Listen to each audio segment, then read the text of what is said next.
What is going on, guys? This is the SS Ultimate Goku back with another video. Whoa.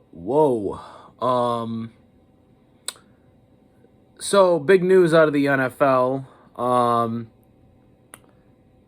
today that has come to a big shock for a lot of, people. And everybody has given their own opinions on the matter. But, Bill Belichick, the head coach once for the New England Patriots, was rejected from being a first ballot Hall of Famer. And a lot of people have given some insights and, why he should be in the Hall of Fame on his first year. And this is a going on trend to my personal opinion on head coaches being discouraged from being in the Hall of Fame, period. It's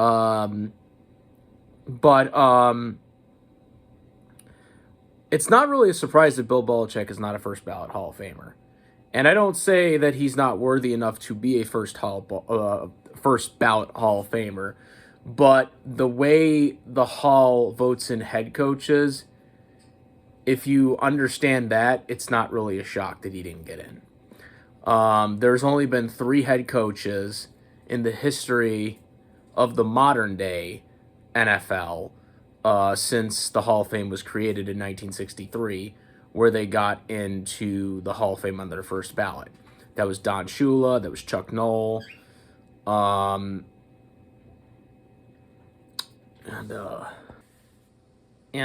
Tom Landry. So those are the 3: Chuck Noll, Tom Landry, Don Shula. Those are the only 3. And you might be noticing something missing there. Well, you'd be right. The man who is literally named after the Super Bowl trophy did not get in on his first ballot, Vince Lombardi. Everybody goes for that Super Bowl trophy every year, and they're going after the Vince Lombardi trophy, and it's named after Vince Lombardi. That guy didn't get in on his first ballot.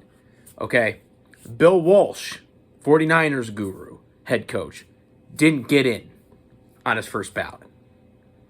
Yeah. So, head coaches getting into the Hall of Fame has always been ridiculed and biased for decades. Mike Holmgren is still not in the Hall of Fame. He won over 150 games. Okay? 3 Super Bowl appearances. 1 Super Bowl. Okay? Made it to the Super Bowl with 2 other teams as a head coach. Still not in the Hall of Fame. I believe Bill Cowher had to wait 8 years to get in. He had over 100 games in a Super Bowl. And I would argue that Mike Holmgren had a better resume than Bill Cowher. And Bill Cowher's in the Hall of Fame. All right? He made it to more Super Bowls than Bill Cowher did. And yet he's still not in. Bill Parcells, still not in. Or well, he is in, but he took forever to get in. He took forever to get in. And Jimmy Johnson, 2 Super Bowls. All right, built that Dallas Cowboys team what it was, and they haven't been relevant since he left there because Jerry Jones had to freaking have an ego, as we all know. He waited like 15 years after being eligible. When you look at it, head coaches have been underrated for years, for decades. So if you actually do the research on the history of head coaches getting inducted into the NFL Hall of Fame, you would realize that's not that much of a shock why Bill Belichick didn't get in on his first ballot. The system was screwed from the beginning because of how they put in head coaches. They don't want to take away from a player getting in because there's usually only like 5 slots for modern day candidates, not counting the senior candidates, of course. So that's why Bill Belichick didn't get in. It's just simple math. Now, did they use the Spygate thing against him? Yes, they did. Don Shula, who did get in the first ballot, called him a cheat, remember? He actually said that when he was still alive. So, I think they're going to hold that against him, too, is of Don Shula's comments on Bill Belichick. Don Shula was a first ballot Hall of Famer.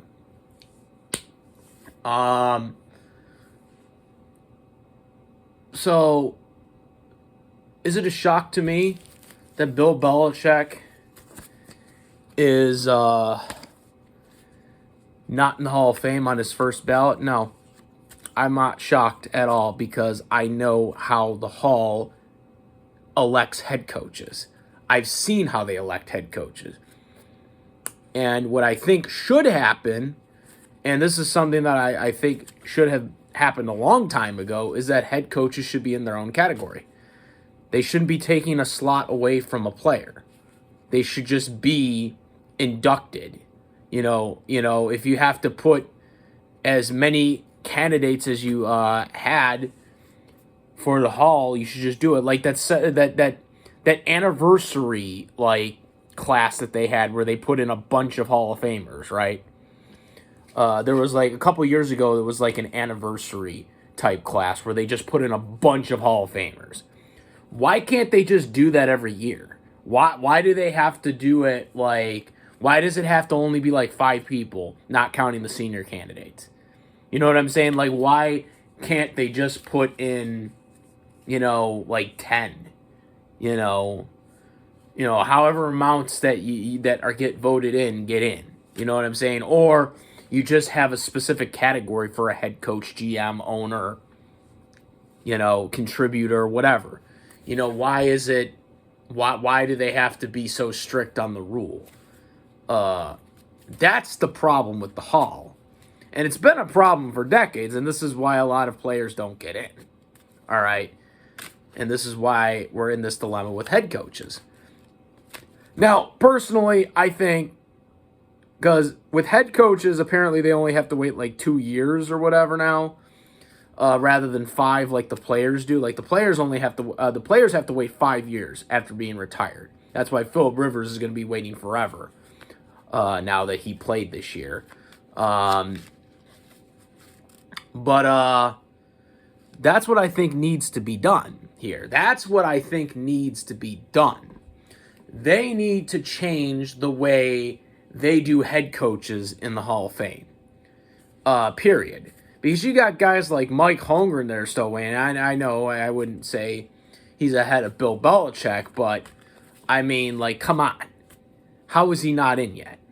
And you got coaches that are going to be coming up in the future that are going to be put in the Hall of Fame, like Mike Tomlin, for example. Now, Mike Tomlin just resigned or stepped down as head coach just a couple weeks ago, so it's going to be a couple years before he's eligible, assuming he doesn't come back to coaching. But with coaches coming and going, Andy Reid, when he retires, he's going to be someone that's going to be, considered a coach that could be in the Hall of Fame. Is he going to get in his first ballot? I mean, he did 15 years with the Eagles. He's done 15 years with the Chiefs, or close to it. Is he going to get in on his first ballot? What is the stepping stone of what do you consider a first ballot Hall of Fame head coach? Because Vince Lombardi didn't get that. And Vince Lombardi, to me, is the standard bearer to the NFL. He's the only head coach to win 3 consecutive championships, one of them being the pre-Super Bowl era before the Super Bowl started, but still, 3 back-to-back championships. Andy Reid couldn't even do that. He was close. He got to a 3rd Super Bowl, but couldn't get it done. 3rd consecutive Super Bowl, but couldn't get it done last year. That to me is elite class right there. All right? That's an elite class. Bill Belichick never got that. But I do think Bill Belichick should have been a first ballot Hall of Famer. But the Spygate thing, that they used the Spygate thing against him. I don't think the Deflategate had anything to do with it because Deflategate was Tom Brady. That was all Tom Brady. Like, that was the scandal was on Tom Brady. It was not on Bill Belichick.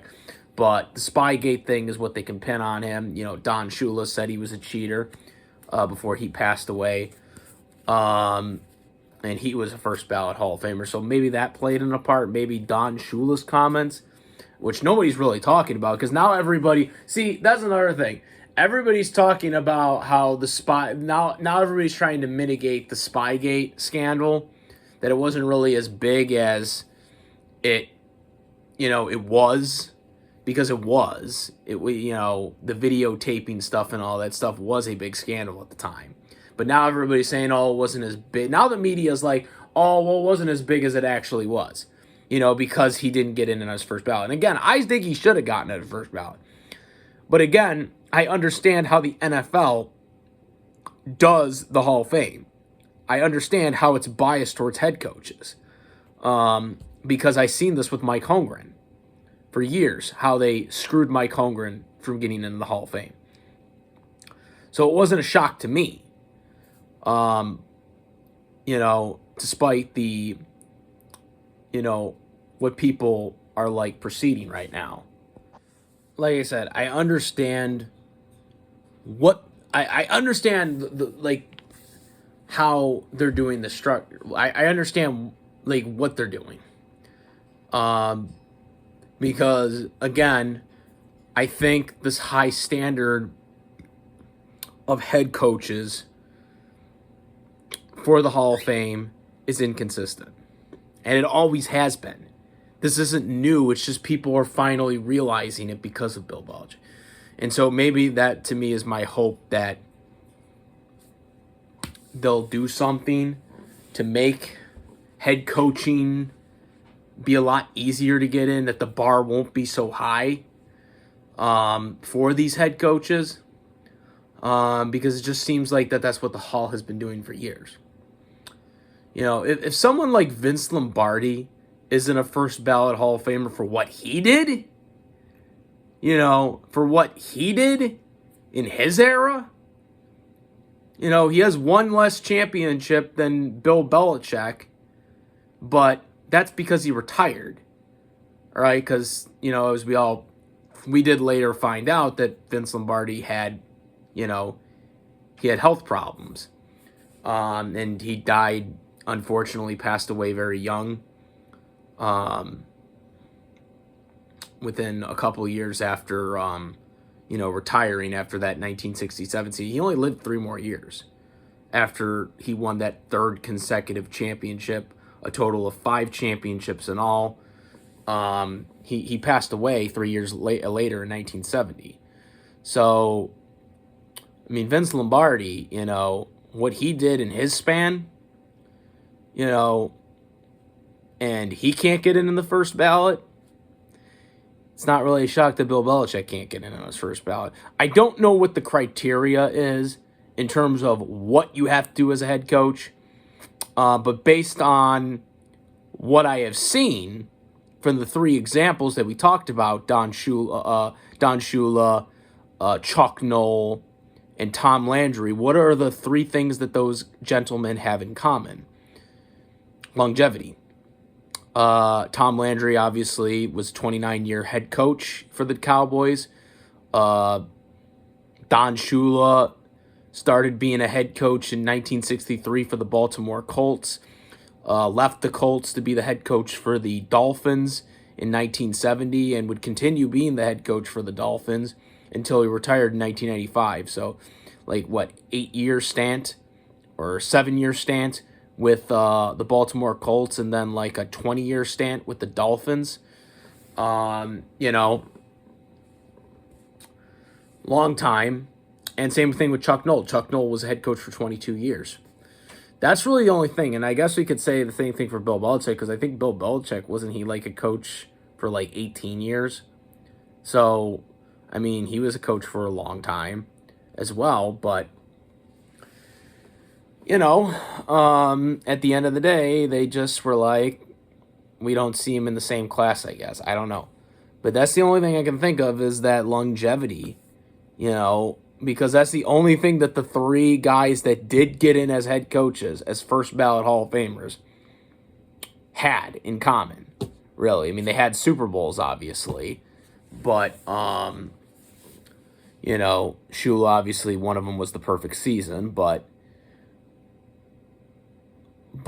I can't think of anything else to why you would. I can't think of any other reason why you would not put him in, other than the Spygate punishment, and the